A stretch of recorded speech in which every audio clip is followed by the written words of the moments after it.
건망증이 심한 아줌마가 이제 늦둥이를 낳았대요. 시온이 가대여서 이제 늦둥이를 하니까 얼마나 이쁘겠어요. 근데 그 소식을 들은 이제 친구들이 이제 늦둥이 낳았다고 하니까 한참이 지나서 이제 아이를 이제 보러 온 거예요. 친구들이 몇 명이 찾아왔습니다. 그래서 친구들이 와서 좀 아이를 좀 보자. 야, 얼마나 이쁠까. 근데 이 아줌마가 그거 안 된다고 하는 거예요. 아니, 왜 안 보여주는 거냐? 좀 섭섭하다. 이제 친구들이 늦게 찾아왔는데. 그래서 아줌마의 대답이 이렇습니다. 아이가 울면 보여줄게. 그러는 거예요. 아니, 친구들이 이제 답답해 하면서 왜 굳이 꼭 애가 울어야지 보여주냐고 이렇게 물으니까 아줌마도 답답해 하면서 이렇게 한마디 합니다. 아이를 어디에 뒀는지 기억이 안 나잖아. 건망증이 얼마나 심한지. 아직 그러신 분 안 계시죠? 깜빡깜빡할 나실 때가 되어지는데요.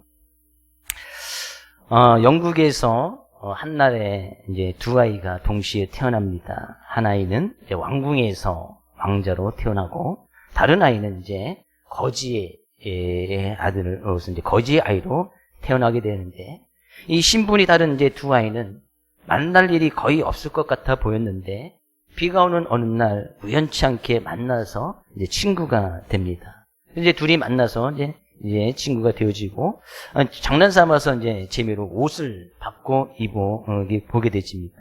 근데 원래 거지였던 이 거지는 이제 왕자의 옷을 입고, 왕자는 이제 거지 옷을 입는 거예요. 근데 거지 옷을 입던 왕자가 자기는 왕자니까 이제 거지 옷을 입고 왕궁으로 들어가는데, 왕궁에 들어가기 전에 그 왕궁을 지키는 이제 수비병들에게 쫓겨남을 당하는 거예요. 왕궁에 들어가, 자기가 왕자라고 해도 믿어주지 않는 거죠. 근데 거지였던 이 아이가 왕자 옷을 입고 왕궁에 들어가는데, 왕궁으로 들어가게 되어지는 거예요. 근데 이 처음에 이제 왕자가 된 이 거지는 정말 신기하고 재미있어서 했지만, 조금 지나다 보니까 너무나 힘들고 지루한 거예요. 왜? 자기 마음대로 할 수 있는 것이 하나도 없기 때문이에요. 먹는 것도, 그죠? 다 이제 짜여진 대로. 행동하는 것도 다 짜여진 대로. 공부도 다 짜여진 대로. 노는 것도 자기 마음대로 놀 수가 있는 것이 아니었어요. 잘 짜여진 규정대로만 해야 됐단 말이죠. 주변의 사람들이 처음에는 이 왕자가 왜 이럴까 막 의아했지만, 이 왕자가 이제 점점 거기에 이제 적응하면서 살게 되어집니다. 뭐 이야기 다 아시겠지요? 120년 전에 나왔던 소설인데, 마크 트웨인이라는 사람이 썼던 이제 왕자와 거지의 이제 초입 부반이에요. 근데 지금도 많은 사람들이 이 소설책을 읽고 많이 거기에 이제 공감을 합니다. 왜냐하면 지금도 어떻게 보면 비현실적인 이야기죠. 왕자와 거지가 바뀐다는 것이 비현실적인 이야기긴 하지만, 그 소설책 속에는 우리들의 사람들의 욕구가 거기 반영이 돼 있기 때문이에요. 그래서 사람들이 좋아하는 거예요. 사람들은 한 번 정도는 이런 상상을 종종 해보신 일이 있을 거예요. 내가 만약에 왕자였다면, 내가 만약에 재벌의 아들이었다면, 내가 만약에 대통령이 된다면, 이런 상상을 한 번쯤은 다 해보셨을 거예요. 안 해보셨나요? 저도 한 번 정도는 해본 적이 있어요. 우리 아버지가 삼성 회장쯤 되셨으면, 그죠? 내 인생이 어떻게 됐었을까?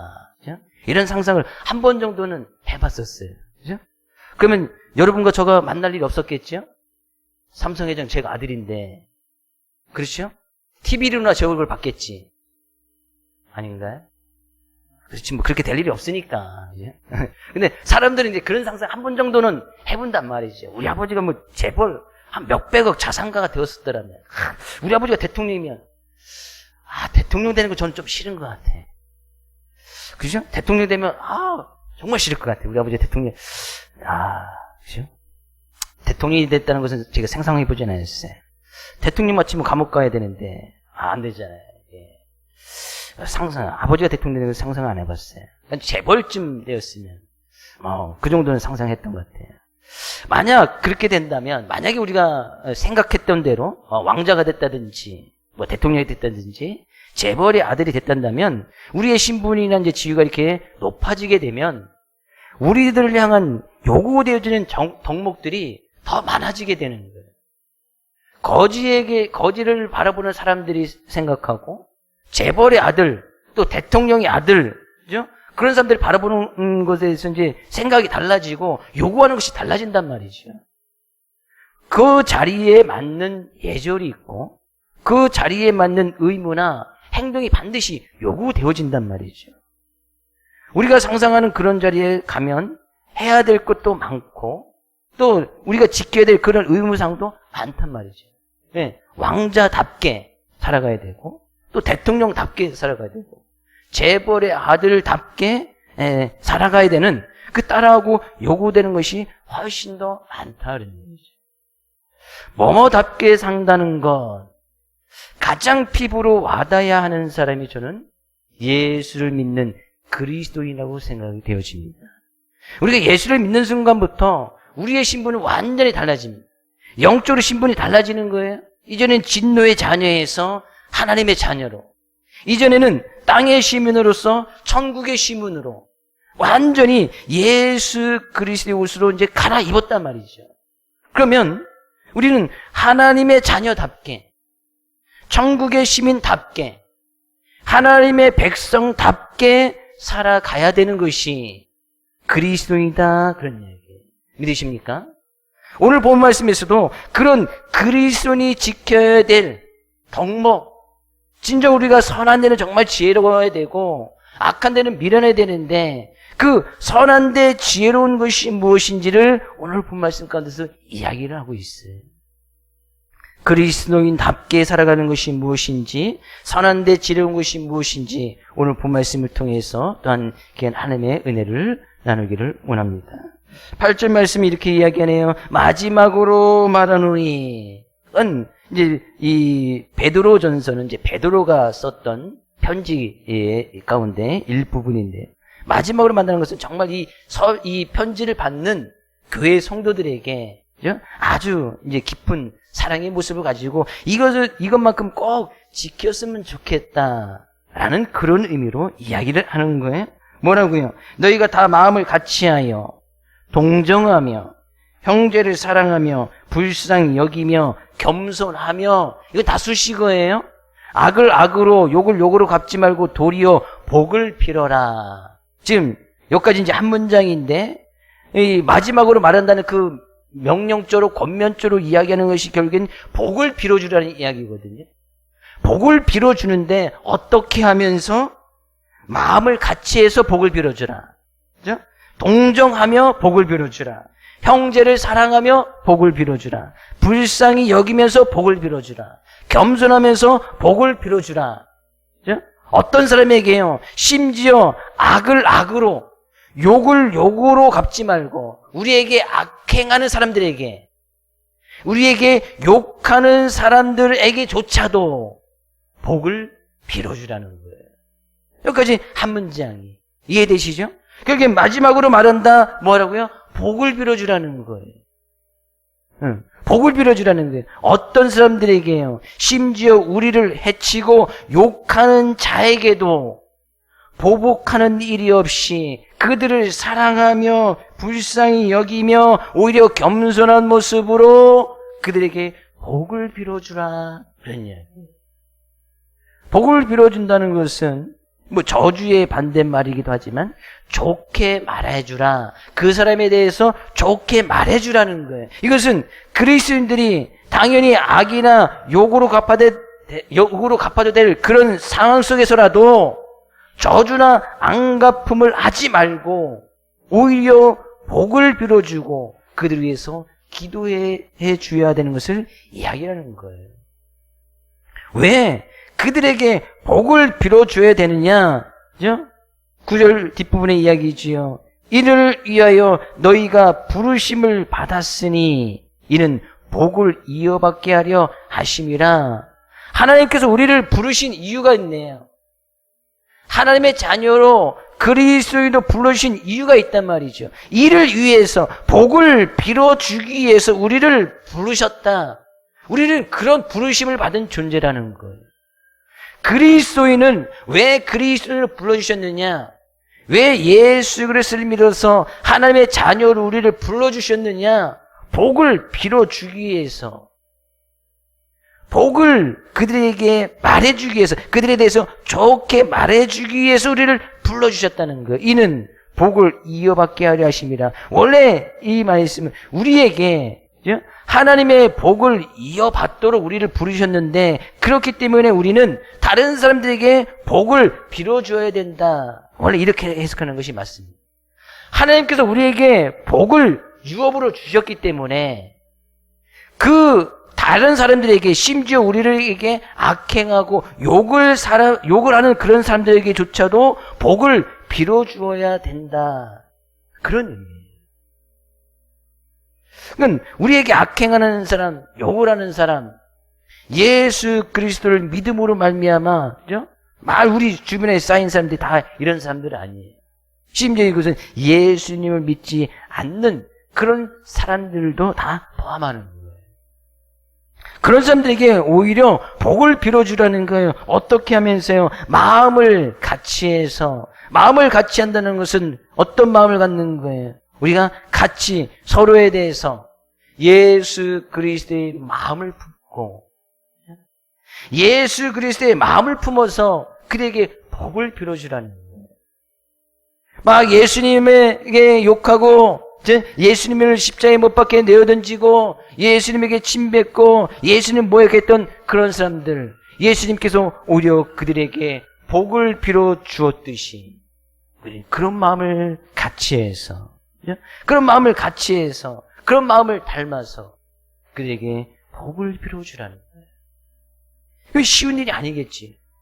누가 나한테 돌을 던집니다. 누가 나한테 욕을 해요. 막 침뱉어요. 난 아무 그 사람에게 뭐 한 것이 없어. 근데 나한테 침을 뱉어요. 모욕하는 말을 줘요. 못생겼다고 하는 거예요. 괜히 가만히 있는데.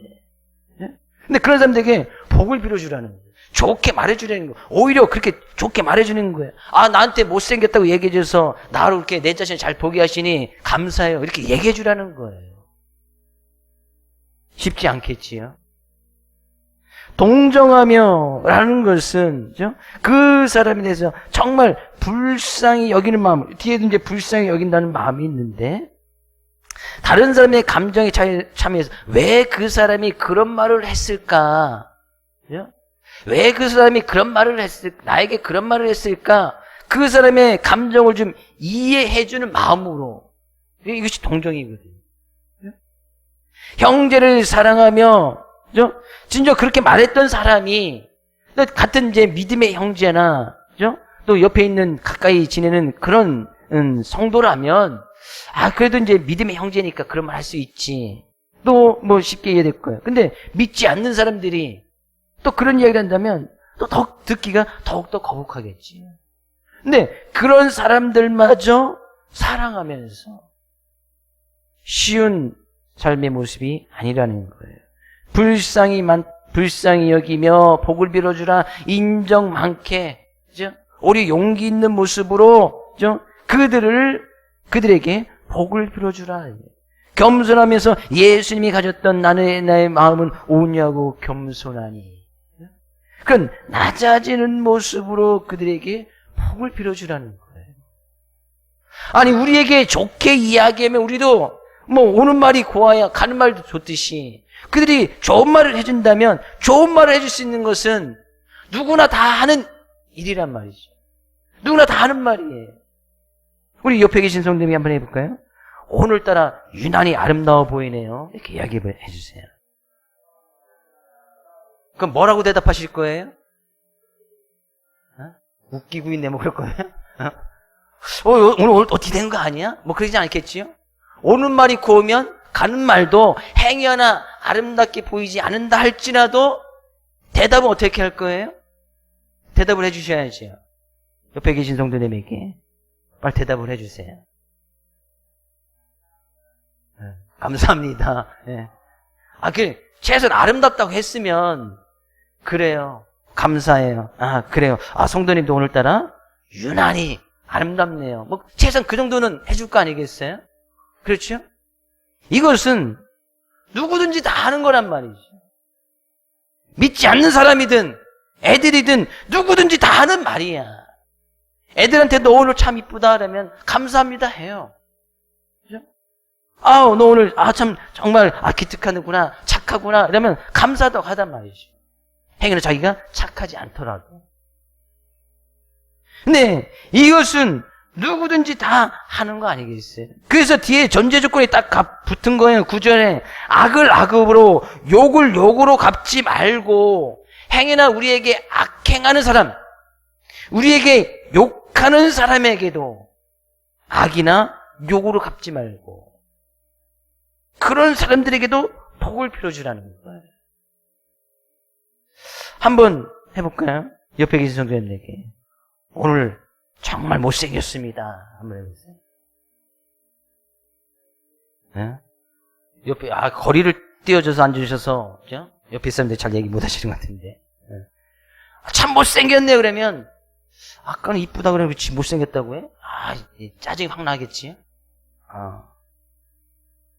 그렇게 말하는 이제 쉽게 이제 언어 순환에서 못생겼다고 하는 것이지. 거기다 뭐 XX 붙여가면서 쌍욕을 해가면서 이렇게 딱 듣기 거북한 말을 한다면 그거에 대부분의 사람들이 순간 반응하는 것이 어떤 모습이겠어요?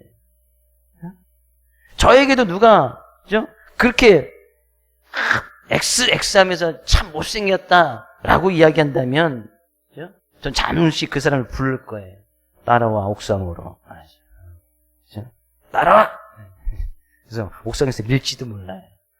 목사님은 좀 다르겠지 하면서 저를 시험하려고 하지 마세요. 그러다 맞을 수 있으니까. 저 테스트하지 마세요. 사람들의 반응은 다 그렇단 말이에요.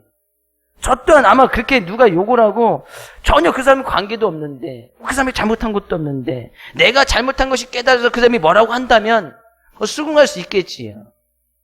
근데 전혀 관계도 없고 뭐 그 사람이 잘못한 것이 없는데 막 욕을 한다거나 막 우리에게 나쁜 말을 한다거나 막 악을 우리에게 저지른다면 그런 사람들에게 복을 빌어주는 것은 쉽지 않단 말이죠.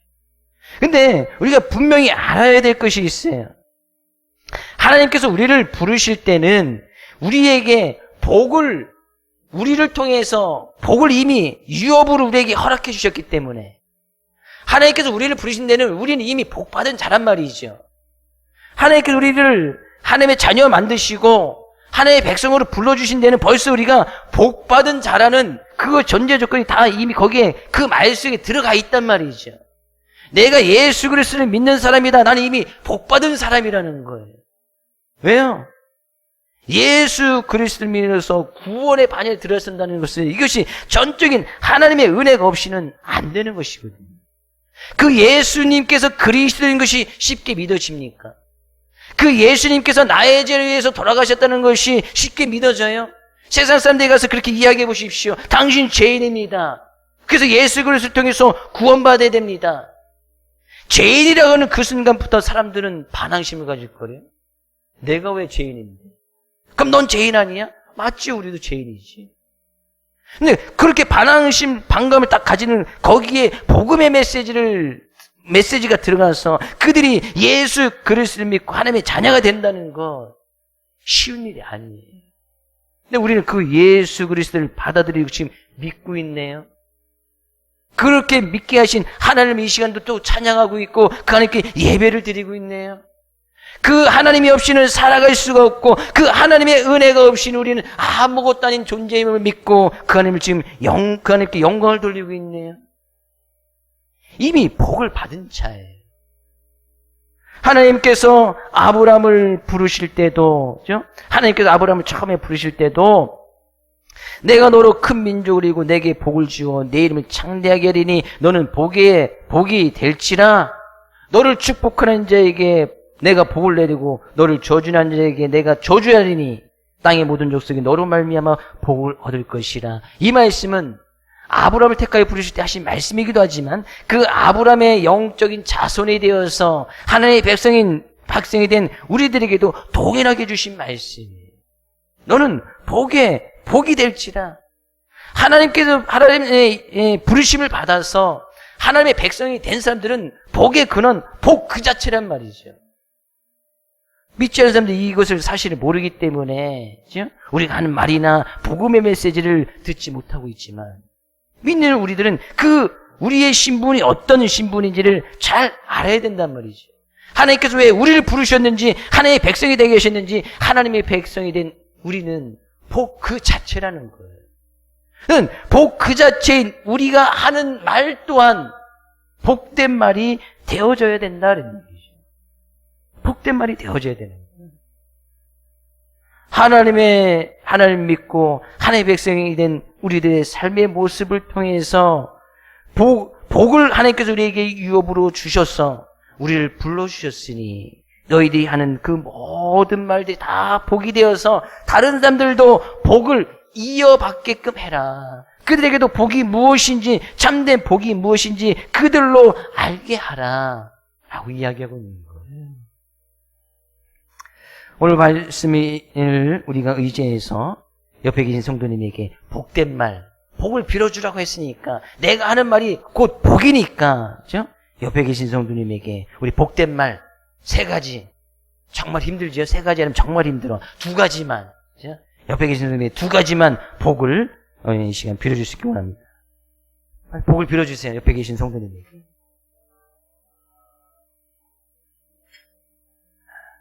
이것도 평상시에 해봐야 이게 잘 된단 말이죠. 그죠? 그래서 지금 우리가 연습을 하는 거예요. 훈련을 한단 말이죠.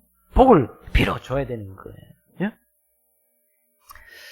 옆에서 이렇게 이야기해 볼까요? 삶이 평안하기를 축복합니다.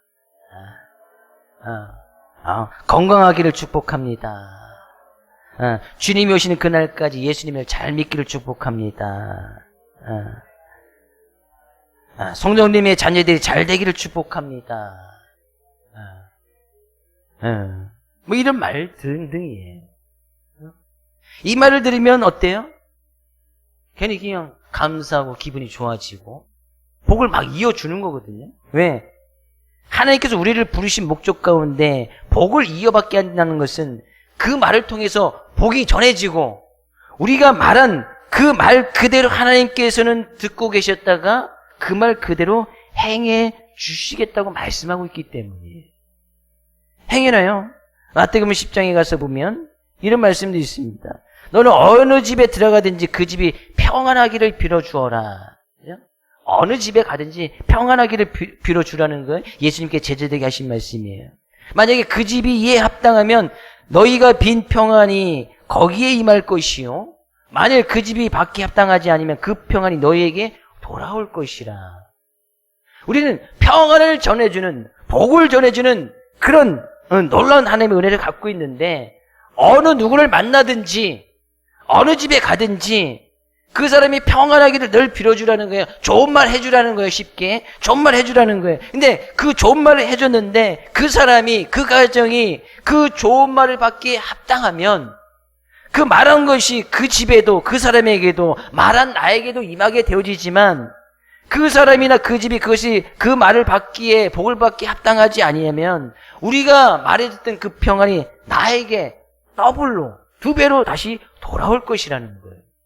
나는 말했으니까 나에게 복이 임했지만 그 사람이 받지 못한 것, 그것도 또한 나에게 돌아오는 거예요. 나쁜 장사는 아니지요?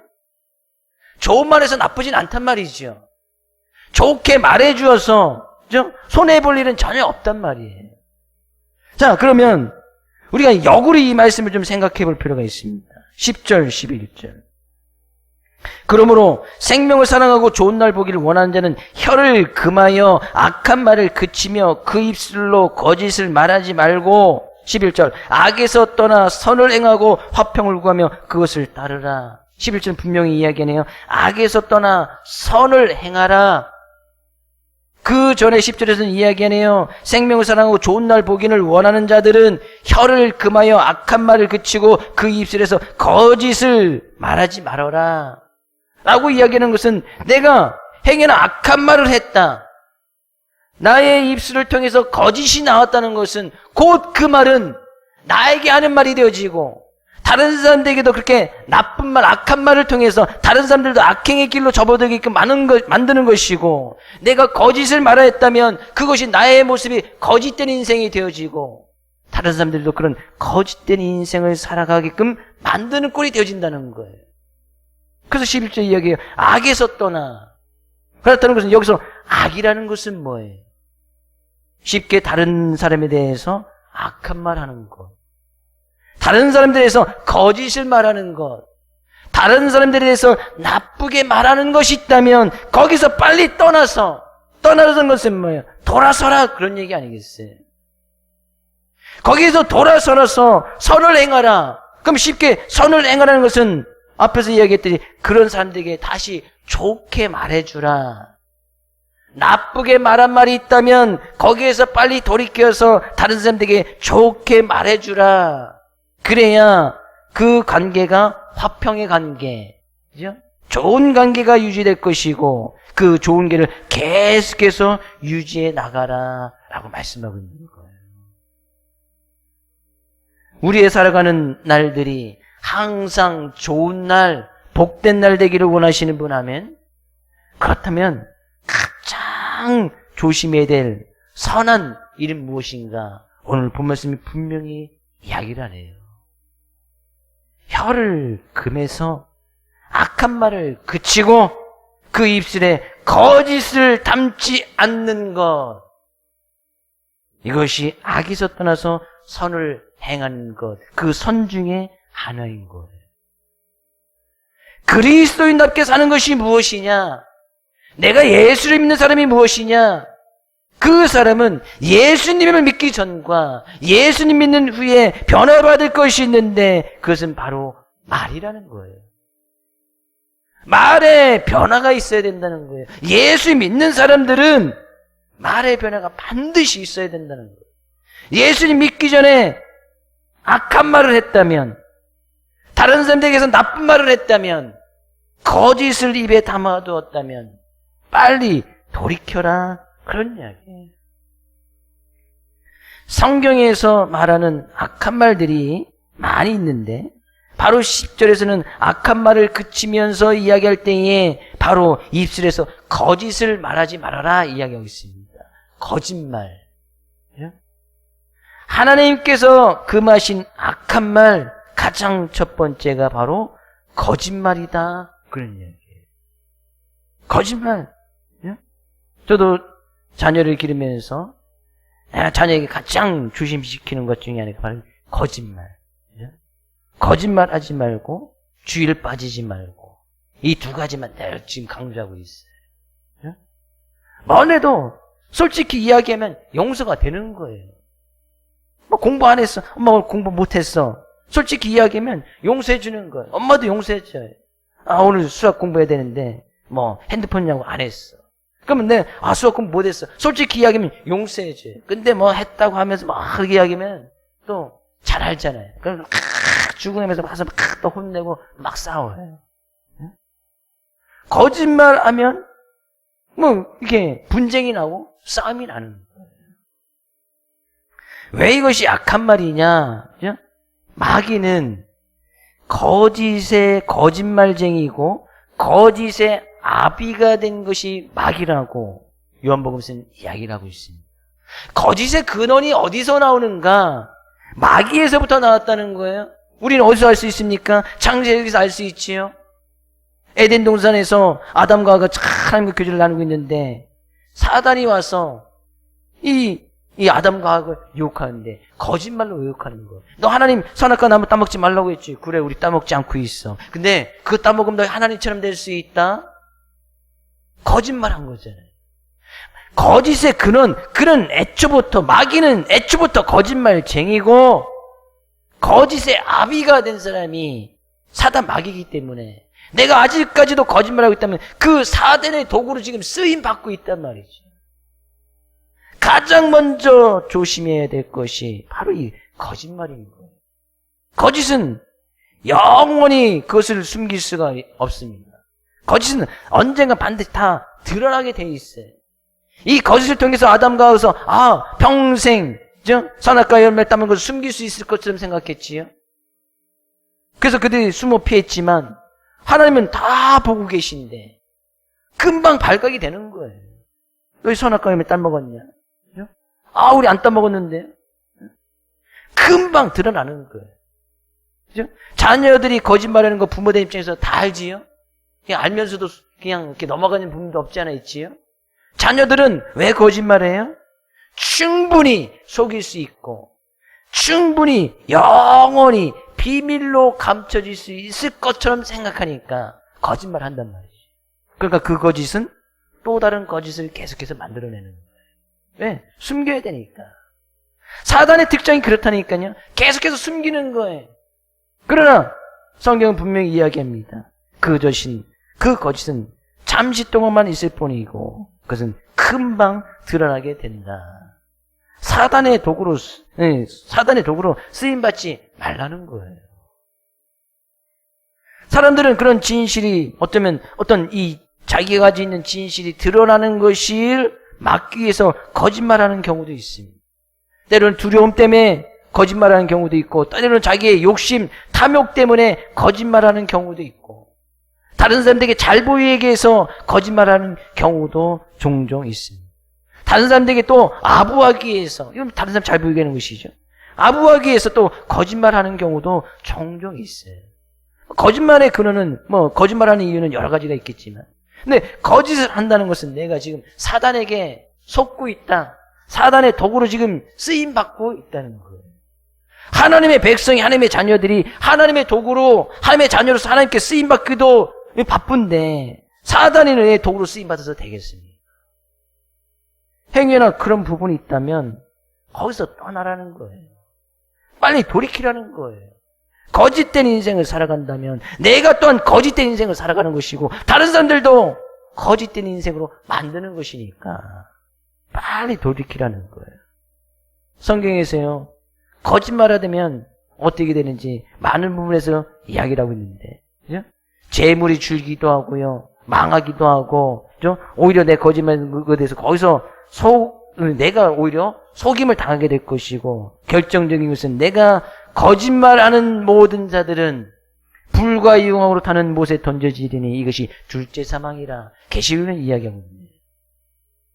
거짓말하는 자들, 그게 다른 자들도 있습니다. 거짓말하는 모든 자들은 불과 유황으로 던져지게 될 것이라는. 사단의 도구로 쓰임 받아서, 그죠? 사단의 도구로 쓰임 받았으니까 결국에는 지옥에 간다는 말 아니겠어요? 근데 거짓말하면 그냥 망하는 거예요. 거짓말하면 그의 인생을 끝났다고 보면 되는 거예요. 다른 사람들은 속일 수 있겠지요, 일시적으로. 그러나 12절에서는 이야기하네요. 주의 눈은 의인을 향하시고 그에게는 의인의 간구에 기울이시되 주의 얼굴은 악행하는 자를 대하시느니라. 주님의 눈은 늘 우리들을 보고 계신다는 거예요. 주의 귀는 늘 우리가 말하는 것에 귀를 기울이고 다 듣고 계신다는 거예요. 주님의 얼굴은 우리를 늘 대하고 있다는 거예요. 결국에 주님께서는 우리가 행하는 것, 우리가 말하는 것, 우리가 행동하는 그 모든 것을 다 보고 계시고 듣고 계시고 다 느끼고 계신 분이 바로 우리가 믿는 그 하나님이시라는 거예요. 근데 우리가 그 하나님 앞에서 우리의 행동을, 우리의 말을, 우리의 먹는 것을, 그죠? 우리가 말하는 것 그 하나하나를 아무렇게나 할 수가 있습니까?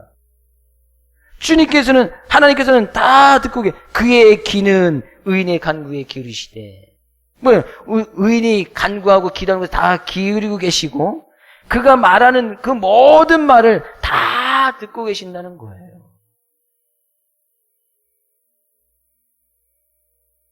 우리가 말하는 것, 말 한마디 한마디 아무렇게나 할 수 없다는 거예요.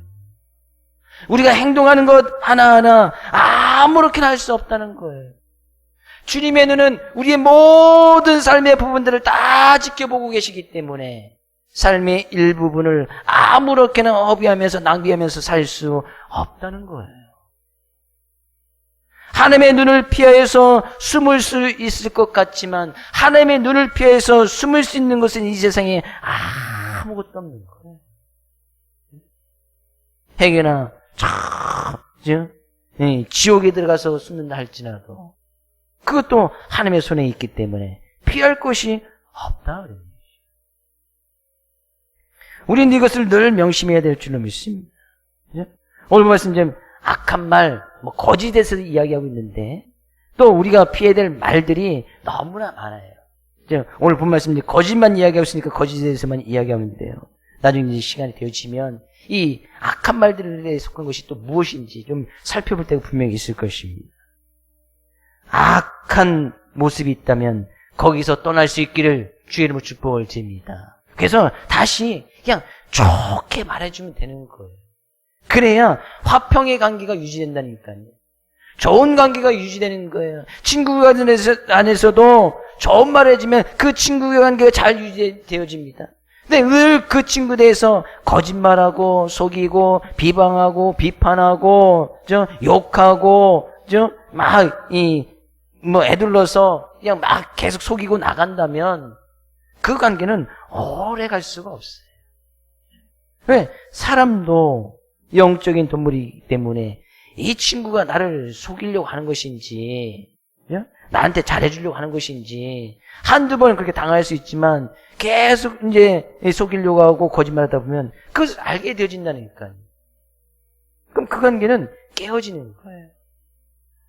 근데 하나님께서는 그 모든 것을 다 보고 계시고, 듣고 계시고, 우리에게서 늘 얼굴을 대하듯이 내 앞에 지금 하나님의 얼굴이 대하고 있는 것처럼 하나님께서는 우리를 그렇게 대해 주시겠다라고 말씀하고 있네요.